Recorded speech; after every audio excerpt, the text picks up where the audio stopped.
Sun, moon, and rising. Let's talk about what's coming up for the week of the 29th through the 4th. For all of my Saggitarius friends, you guys are navigating the third house, a lot of communication, but there's things that are coming across to you in opposition with other people's input. I'll put it that way. So one of the things that you're going to be able to navigate, and I'm talking about this from a perfect astrology perspective, is what your goals happen to be in for second house energy, which is going to be resources. But you'll have a little bit of impact coming out of, especially if you're in a relationship, married or in a committed partnership, what could be affecting your personal plans and growth and learning opportunities that sort of merged in with what you have going on. It doesn't mean that you're going to necessarily have a bad week. Of course, you have to pay attention to your sun, moon, and rising energy that shows up for you and know where your planetary placements are. But of course, we know that your ruler in that third house energy with Gemini could be challenging communication with people just a little bit. Not necessarily negatively, but you could be working towards challenging yourself a little bit more to communicate. So I love giving people the opportunity to understand the perfect astrology and then how it matches up with tarot and the correlation that each tarot card has, independent from its meaning, but from each of the different signs we have. And I was right. And they said leave it, so I'm going to leave this in the reverse position. It is within reach. I started the conversation because anytime you have an energy in the 8th house, other people's opinions, other people's money, other people's resources, other things that have nothing to do with you, with the way that you're procuring things for yourself, it can be a little testy, it can be a little dodgy, it can be a little iffy, you know what I mean? But let's go ahead and start off. I want to grab the 3 cards for our Sagittarius friends. You know, one of the things that comes in is it's how strongly you're going to take some of these conversation pieces that are happening, especially within your family. Ooh. And, you know, how you're going to deal with it. I think you've had a lot of pressure this past little bit. And when you get more into your rising and moon position, late next week, you'll probably see some things shift. That you can use to your advantage. But let's go ahead and give you the cards that we have here. We have the 5 of Swords, which in the ancient text is called defeat. So again, that could have some things to do with what could be coming in from that 8th house. If you're single, ready to mingle, then I would take a look at making sure that you're healing anything within you that you may feel that you're allowing someone else's energy to just sort of stuff your personality down. But then we get into the energy of the 6 of Swords, which in the olden times was called science. So these are miracle opportunities that are created for you with the energy of spirit, communication with Mercury coming in here to assist you with that open thought process with Aquarius. So we're going to help move things forward with new shifting. So we have that energy to look forward to, which is positive because the next energy that you have is Valor, or the 7 of Wands energy. Being steady, Eddie, and being seen and heard with respect and holding down what it is that is coming for you, towards you, and within you from a personal perspective, utilizing that Mars and that Leo energy, pushing self-appreciation and I got this sort of energy that shows up this week. And if you didn't already feel that you had it, then the communication improves even more with your action when you get this Ace of Wands energy, which will represent any of the fire signs. Obviously, that is you towards the end.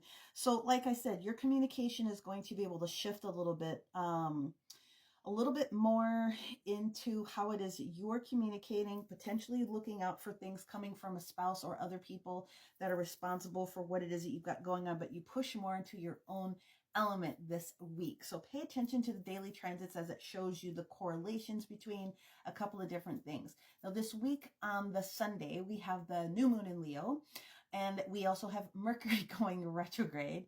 And it's important, all of us are going to have Venus somewhere in our chart. Venus moves out of Leo, where they've been having this little kissy face love affair, and they move into Virgo, which is a lot more practical discernment, like let's get it together, Ben, and let's put our all into what it is that we see coming for us on that part of the weekend. And then wrapping more into that energy. So I don't see this as negative. It's just more of an internal, let's make sure that you're doing things that are satisfying you versus someone else. That's really what I have to say about that.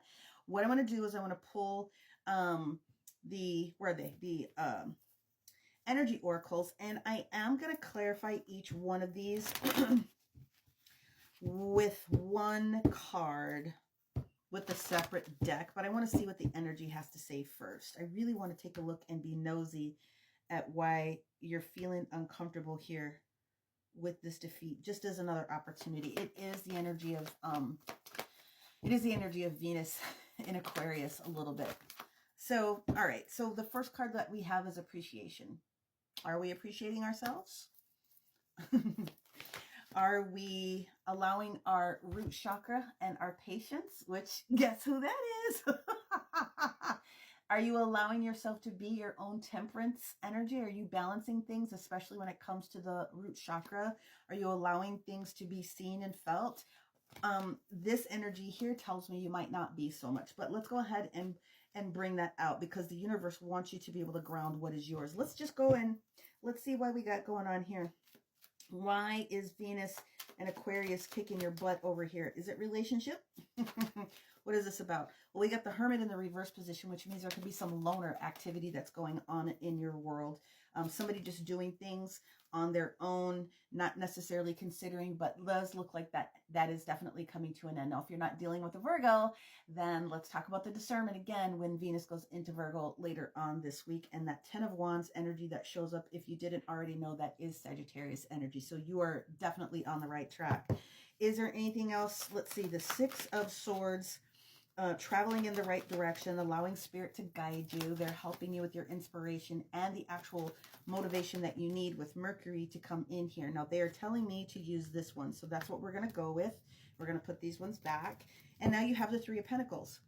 Leading, like I said, because you'll have some third house energy, and that we'll start be thinking about working energy. Also, the 3 of Pentacles is, again, it's going to start to assist you with building the bridges or building the communication that you need for other people, and it will land for you in some sort of a physical way. So that's matching up. I do like that. That does happen to be that's Capricornius, 3 of Pentacles. Let's see what we have on the 7 of Wands with this commitment energy that comes in with Taurus.